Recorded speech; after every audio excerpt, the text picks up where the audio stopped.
လူတိုင်းဟာကိုမဆုံးမသေးသမျှကိုမပြင်သေးသမျှဆရာမိဘတွေဘလောက်ပဲဆုံးမကိုဆုံးမနိုင်မှသာလေအရင်ခြေဆုံးဆိုပုဂ္ဂိုလ်ဖြစ်တယ်ကိုတမိုးထားလေးစားတဲ့ပုဂ္ဂိုလ်တိုင်းဟာအကောင်းဆုံးဖြစ်အောင်ကိုယ်တိုင်ကြိုးစားကြရတာဖြစ်တယ်ဆရာမိဘဆုံးမလို့လိုက်နိုင်ရင်လည်းကောင်းကျိုးချမ်းသာရတယ်သို့တော့ဆရာမိဘရဲ့ဆုံးမကိုနာယူပြီးတဲ့အခါမိမိကိုယ်တိုင်က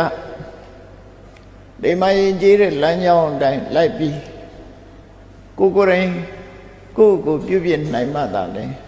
လောကမှာလူတော်လူကောင်းဖြစ်တာဖြစ်တယ်မိဘဆရာဆုံးမတယ်ဆိုတာလမ်းညွှန်ပြရုံတက်မြတာဖြစ်တယ်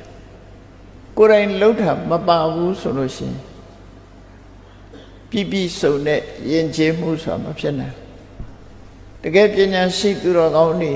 မြတ်စွာဘုရားကိုယ်တိုင်ကလည်းတရားတွေကိုသတိပေးတဲ့စကားမိန့်ကြားခဲ့တယ်တုံမေဟိကိစ္စံအတ္တပံလို့တဲ့လှုပ်တဲ့ကိစ္စတွေကိုမင်းတို့ဖတ်ပြီးစ조사ရမှာဖြစ်တယ်ငါကတော့လမ်းညွှန်ပြတ်ဆုံးမတဲ့ပုဂ္ဂိုလ်ပဲဖြစ်တယ်ဆိုစကားဟာအလုံးကိုမှန်ကန်တာဖြစ်တယ်ဆုံးမတဲ့အတိုင်းလိုက်နာသူမလိုက်နာသူဆိုတာနှစ်မျိုးရှိတယ်လိုက်နာတဲ့ပုဂ္ဂိုလ်တွေကကောင်းကျိုးချမ်းသာရပြီးမလိုက်နာတဲ့ပုဂ္ဂိုလ်ကကောင်းကျိုးချမ်းသာမရနိုင်ဘူးအဲ့ဒီအဓိပ္ပာယ်ကဘာလဲလို့ဆိုလို့ရှိရင်လူတွေဟာကိုမဆုံးမနိုင်သေးသမျှသူများရဲ့အဆုံးအမကိုသာခံယူပြီးကိုမဆုံးမနိုင်သေးသမျှလူလောကမှာအသုံးကျတဲ့ပုဂ္ဂိုလ်ဆိုဖြစ်ဖို့ခဲနေတယ်သူတို့ဆိုလို့နော်မြတ်စွာဘုရားကအတ္တာဟိကိရဒုဒ္ဓမောဆိုကိုဆုံးမဖို့ကလွန်ခက်တယ်လို့ပြောတာသူများဆုံးမရတာလွယ်တယ်ကိုဆုံးမဖို့ကြတော့ခက်တယ်လူဆိုတာကိုနိုင်အောင်ဆုံးမနိုင်လေမရှိကြဘူးသူများကသာဆုံးမတတ်တယ်အလွယ်တကူဆုံးမတတ်တယ်ကိုယ်တိုင်ကသူများကိုဆုံးမတယ်လို့ကိုယ်တိုင်လိုက်နာမှုကျင့်သုံးမှုကြတော့များစွာခက်ခဲတတ်ကြဒါကြောင့်မို့အပြောသမားဘဝရောက်သွားတာတွေအများကြီးပဲနော်မြတ်စွာဘုရားရဲ့ဆုံးမမှာဆိုယထာဝါရီတထာကာရီယထာကာရီတထာဝါဒီဆိုတာအပြောနဲ့အလုပ်ဟာကိုက်ညီစေရမယ်လို့ဆိုတရားဟောတဲ့ဘုန်းကြီးတွေဒီပင်နဲ့ကိုဟောတဲ့တရားကိုပြန်နာရမယ်ကိုကြားရမယ်လို့ဆိုကိုကသာဟောပြီးတော့အဟောဘက်သာနေပြီးတော့ဟောတဲ့အတိုင်းကိုကမလိုက်နာဘူးဆိုလို့ရှိရင်ဒါအဟောတက်ပဲအဟောတက်အပြောတက်နဲ့အကျိုးမှဖြစ်မှာမဟုတ်နော်ကောင်းကျိုးချမ်းသာရနိုင်တာမဟုတ်ဘူးဒါကြောင့်မို့